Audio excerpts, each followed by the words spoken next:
दोस्तों, एक दफ़ा हज़रत अबू तालिब के ज़माने में जब हजूर अकरम सल्लल्लाहु अलैहि वसल्लम अभी बच्चे ही थे कि खुश्क साली ने लोगों की कमर तोड़कर रख दी थी।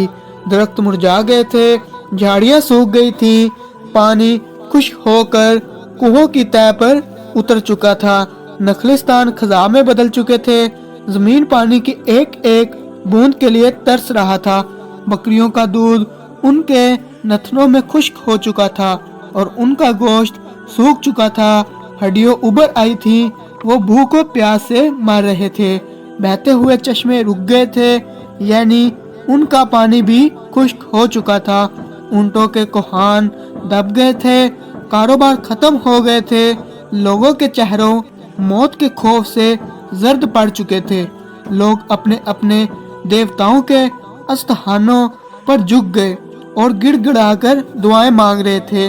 बारिश के लिए रो रो कर इल्तिजा कर रहे थे, मगर कोई सुनवाई न हो रही थी। अबू तालिब अपने घर के एक कमरे में मौजूद थे और एक पलंग पर नीम दराज थे। उनके साथ ही दूसरे पलंग पर हजूर अकरम सल्लल्लाहु अलैहि वसल्लम नींद के आलम में थे।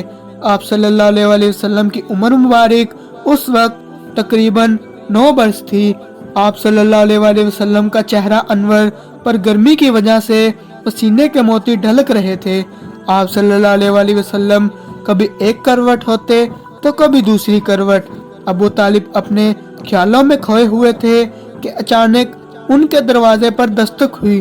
उन्होंने पलंग पर लेटे लेटे गर्दन मोड़कर दरवाजे की तरफ देखा और कहा, इस वक्त इतनी शिद्दत की गर्मी में कौन आ सकता है। अबू तालिब ने उठकर दरवाजा खोला और देखा कि चंद आदमी दरवाजे पर मौजूद हैं। उनके चेहरे परेशानी से धुआं धुआं हो रहे हैं। उनमें से एक आदमी आगे बढ़ा और कहा, सरदार अबू तालिब, ये सब लोग आपके पास बड़ी आस और उम्मीद लेकर आए हैं।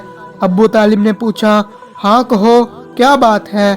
इनमें से एक ने लंबी चौड़ी तकरीर कर डाली, सरदार, आपको तो मालूम है कि खुश्क साली ने हमें तबाहो बर्बाद करके रख दिया है।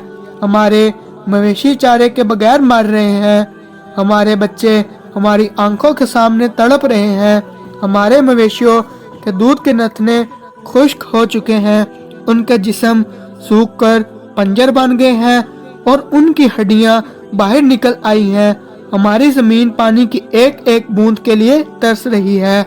हम हर तरफ से कोशिश करके नाकाम हो चुके हैं और आपके पास बड़ी इस्तेमदाद लेकर आए हैं। अबू तालिब ने कहा, यह मदद का नहीं, दुआ का वक्त है। तुम सब मिलकर दुआ करो, अल्लाह ताला जरूर तुम्हारी दुआओं को सुनेगा। उन्होंने कहा, सरदार, हम दुआओं से भी कुछ हासिल नहीं कर सके। हम बुतों के आगे सर झुका झुका कर थक चुके हैं। देवता हमसे सख्त नाराज हैं, वो हमारी दुआएं नहीं सुनते। हमारी अब तक की तमाम कोशिश बेकार जा चुकी है। हमारी सारी कुर्बानियाँ उनको खुश ना कर सकी। वो तो हम पर अजाब नाजिल कर रहे हैं। ऐ सरदार, अब तो हम सब की उम्मीदें आपसे बंधी हुई हैं। आप अपने वालिद के मंजूर नज़र हैं। तौलियत काबा आपके खानदान में है। सकाया और वफादा का शर्फ भी आप ही के हिस्से में है। काबा का रब आपकी बात ज़रूर सुनेगा। आप देवताओं से हमारे लिए बारिश की दुआ मांगें ताकि खुश्क साली से हमारी जान छूटे। आप ही अब हमें कद से निजात दिलवा सकते हैं। इससे पहले कि अब्बू तालिब उनको कुछ जवाब देते कि एक नौजवान बोला, मैंने इनसे कहा था कि मन्नात के पास चलो, लेकिन ये बूढ़ा हमें आपके पास ले आया। इसने हमसे कहा कि तुम कहाँ उल्टे जा रहे हो, हालांकि हमारे दरमियान बाक़िया इब्राहिम सल्लल्लाहु इस्माइल मौजूद हैं। अब्बू तालिब सर झुकाए अहले मक्का की बातें सुन रहे थे। उनकी आंखें आंसू से लबाब भर गई थीं। वो कितने ही देर तक सर झुकाए खड़े रहे, फिर उनसे कुछ कहे बगैर अंदर चले गए। थोड़ी देर बाद वो बाहर आए तो उनके साथ एक 9 साला बच्चा भी था। मोहम्मद सल्लल्लाहु अलैहि वसल्लम अपना शफीक चचा अब्बू तालिब के साथ बाहर आए तो उनका चेहरा चमक रहा था। आप सल्लल्लाहु अलैहि वसल्लम ने मजमा पर एक नज़र डाली और फिर उनके चेहरे पर मुस्कुराहट आ गई। ابو طالب حضور اکرم صلی اللہ علیہ وآلہ وسلم کو اپنے ساتھ لے کر خانہ کعبہ میں آئے۔ لوگوں کا ہجوم بھی ابو طالب کے ساتھ ساتھ آیا۔ ابو طالب نے اپنے بھتیجے حضرت محمد صلی اللہ علیہ وآلہ وسلم کو خانہ کعبہ کی دیوار کی پشت سے لگا دیا اور آپ صلی اللہ علیہ وآلہ وسلم سے کہا، اے میرے بھائی کی نشانی، بارش کے لیے دعا کیجئے، اللہ تعالیٰ آپ کی دعا رد نہیں کرے گا، اور آپ صلی اللہ علیہ وآلہ وسلم کی دعا کی برکت و فضیلت سے ان لوگوں کی پریشانی دور ہو جائے گی اور اللہ تعالیٰ ان سے قحط و سالی کو ہٹا لے گا۔ آپ صلی اللہ علیہ وآلہ وسلم کعبہ سے پشت لگائے کھڑے تھے۔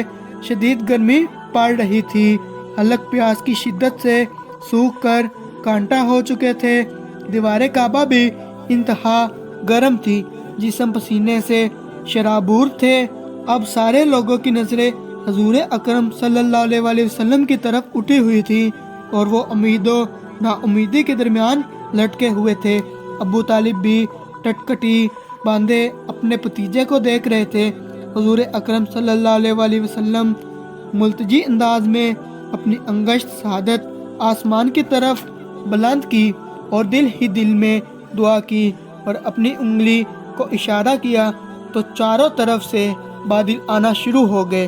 اس سے پہلے آسمان پر بادل کا کوئی ٹکڑا نہ تھا اور دور دور تک آسمان بالکل صاف تھا۔